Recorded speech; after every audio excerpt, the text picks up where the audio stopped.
The Emperor's New Clothes by Hans Christian Andersen. First published as part of Fairy Tales Told for Children First Collection on April 7th, 1837.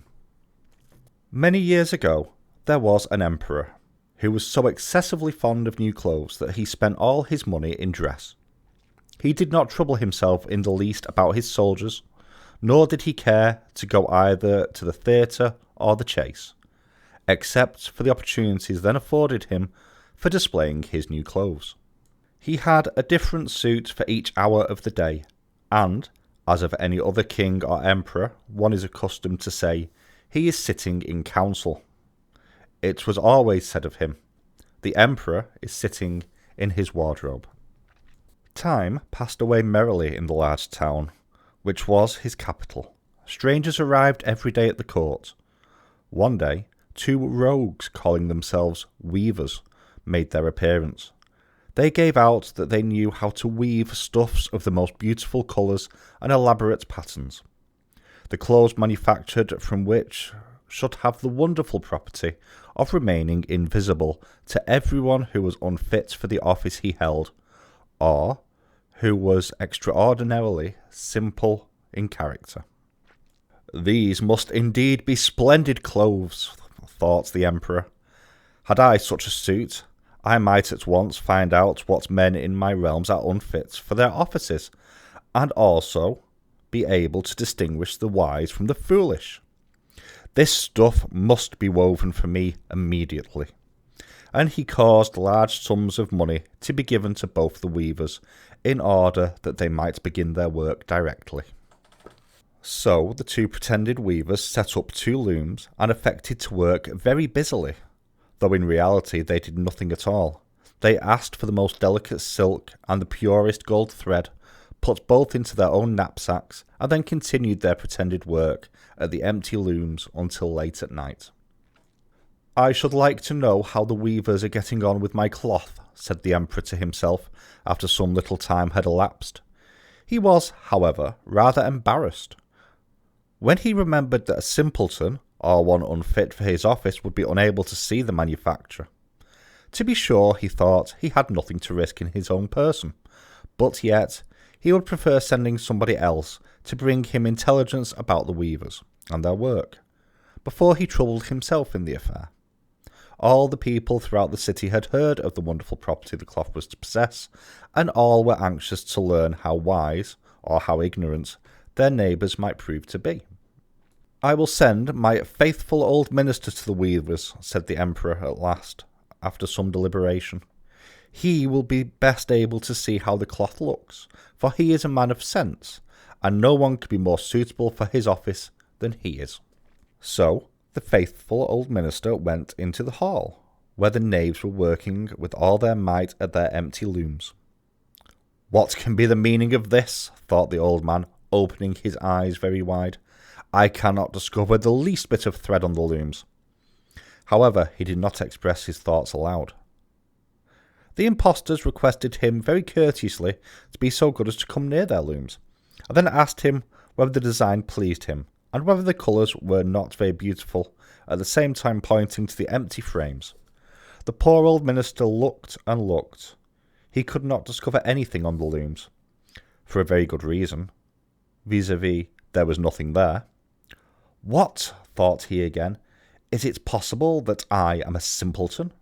I have never thought so myself, and no one must know it now if I am so. Can it be that I am unfit for my office? No, that must not be said either.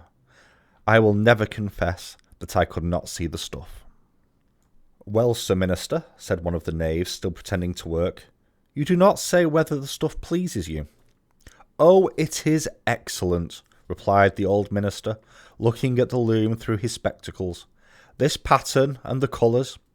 Yes, I will tell the emperor without delay how very beautiful I think them.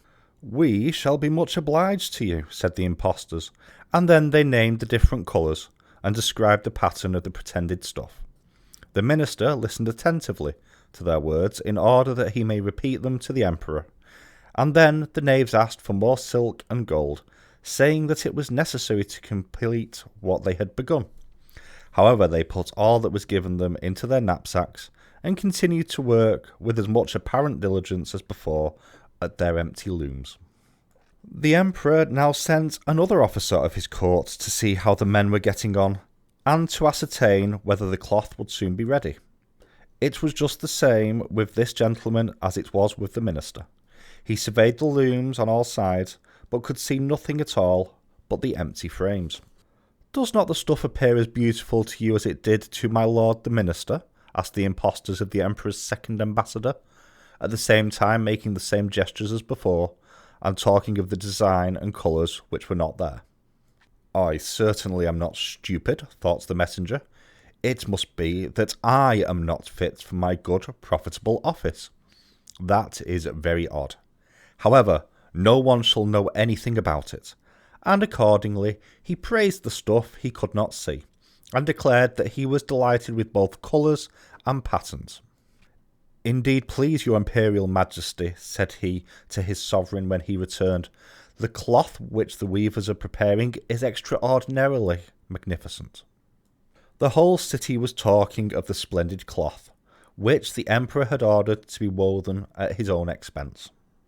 And now the emperor himself wished to see the costly manufacture while it was still on the loom. Accompanied by a select number of officers of the court, among whom were the two honest men who had already admired the cloth, he went to the crafty impostors, who, as soon as they were aware of the emperor's approach, went on working more diligently than ever, although they still did not pass a single thread through the looms. "Is not the work absolutely magnificent?" said the two officers of the crown already mentioned. "If your majesty will only be pleased to look at it, what a splendid design! What glorious colours!" And at the same time they pointed to the empty frames, for they imagined that everyone else could see the exquisite piece of workmanship. "How is this?" said the emperor to himself. "I can see nothing. This is indeed a terrible affair. Am I a simpleton, or am I unfit to be an emperor? That would be the worst thing that could happen." "Oh, the cloth is charming," said he aloud.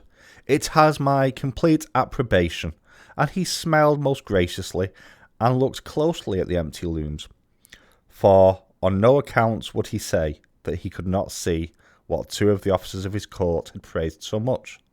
All his retinue now strained their eyes, hoping to discover something on the looms, but they could see no more than the others. Nevertheless, they all exclaimed, "Oh, how beautiful!" and advised his majesty to have some new clothes made from the splendid material for the approaching procession. "Magnificent! Charming! Excellent!" resounded on all sides, and everyone was uncommonly gay.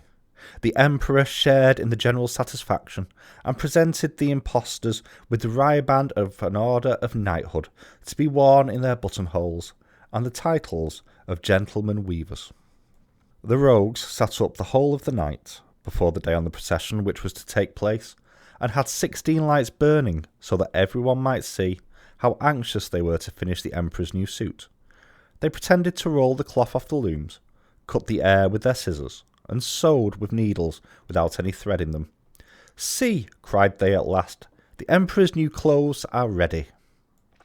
And now the emperor, with all the grandees of his court, came to the weavers, and the rogues raised their arms as if in the act of holding something up, saying, "Here are your majesty's trousers. Here is the scarf. Here is the mantle. The whole suit is as light as a cobweb. One might fancy one has nothing at all on when dressed in it. That, however, is the great virtue of this delicate cloth." "Yes, indeed," said all the courtiers, although not one of them could see anything of this exquisite manufacture. "If your imperial majesty will be graciously pleased to take off your clothes, we will fit on the new suit in front of the looking-glass." The emperor was accordingly undressed, and the rogues pretended to array him in his new suit, the emperor turning round from side to side before the looking-glass. How splendid his majesty looks in his new clothes, and how well they fit, everyone cried out. What a design! What colours! These are indeed royal robes. The canopy, which is to be borne over your majesty in the procession, is waiting, announced the chief master of ceremonies. I am quite ready, answered the emperor. Do my new clothes fit well? Asked he, turning himself round again before the looking-glass in order that he might appear to be examining his handsome suit. The lords of the bedchamber, who were to carry his majesty's train, felt about on the ground as if they were lifting up the ends of the mantle, and pretending to be carrying something, for they would by no means betray anything like simplicity or unfitness for their office. So now the emperor walked under his high canopy in the midst of the procession through the streets of his capital, and all the people standing by, and those at the windows, cried out, "Oh, how beautiful are the emperor's new clothes! What a magnificent train there is to the mantle, and how gracefully the scarf hangs!" In short, no one would allow that he could not see these much admired clothes, because in doing so he would have declared himself either a simpleton or unfit for his office. Certainly none of the emperor's various suits had ever made so great an impression as these invisible ones. "But the emperor has nothing at all on," said a little child. "Listen to the voice of innocence," exclaimed his father, and what the child had said was whispered from one to another. "But he has nothing at all on," at last cried out all the people. The emperor was vexed, for he knew that the people were right. But he thought the procession must go on now, and the lords of the bedchamber again took greater pains than ever to appear holding up a train, although in reality there was no train to hold.